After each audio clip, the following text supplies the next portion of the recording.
The most driven player would have to be Neighbor or myself. Neighbor's been helping us out a lot and showing us like new strategies. He definitely knows how to play the game. Is just ridiculous and that does stuff that you shouldn't be able to do in the game. You know, Neighbor's getting on, he's always on every day. I definitely enjoy playing Final Boss more. Strong side, when he has the confidence, he's ridiculous. We're bringing back the strong side for Vegas.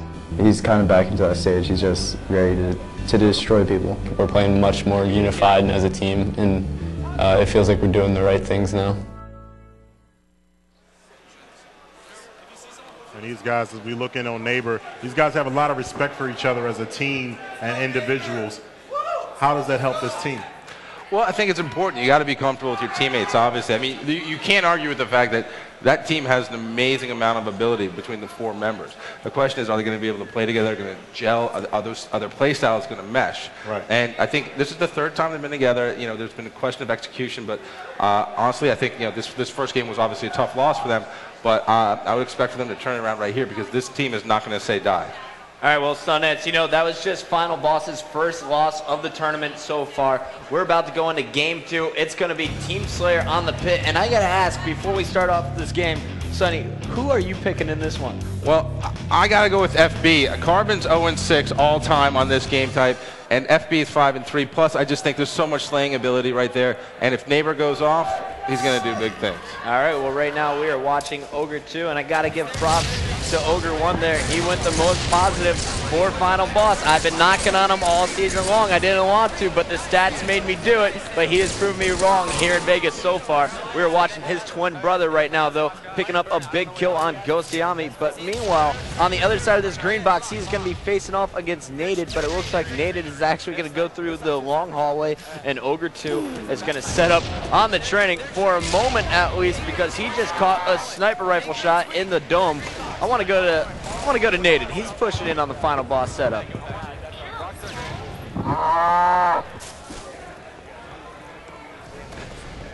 Sundance has animal noises on his iPhone. That was awesome. I can't lie. That was freaking awesome. Cow says move. Naded with OS right here. 1 minute off. What about his game is that you love? I mean, like, sorry to interrupt you, but Naded, we talked about him a lot. You've been a fan of his for a long time. He's had a tough time finding a team that he's going to stick with. But what about his game is it that you think makes him so talented and special? You know what? I gotta go with natural talent. Naded first broke out on the circuit with a team called Storm Ventures in Halo 2. You know, that was my first glimpse, and he was playing with a big name in Halo 3 now, as in legit from straight Rippin. They were probably the sickest duo behind the Ogres in the league. And you know what? Naded has always shown that he has had the natural talent, but he has never really been able to solidify a solid team. He's never really gotten along or been social with all the other players. Hasn't had that team chemistry that he is now finding here on Carbon. We've seen him bouncing around the league so far this season, but he really seems to be much more comfortable. You know, he just got done landing with straight Rippin and the rest of his Carbon team. And you know what? I think for the first time in 08, he is really enjoying what he's doing.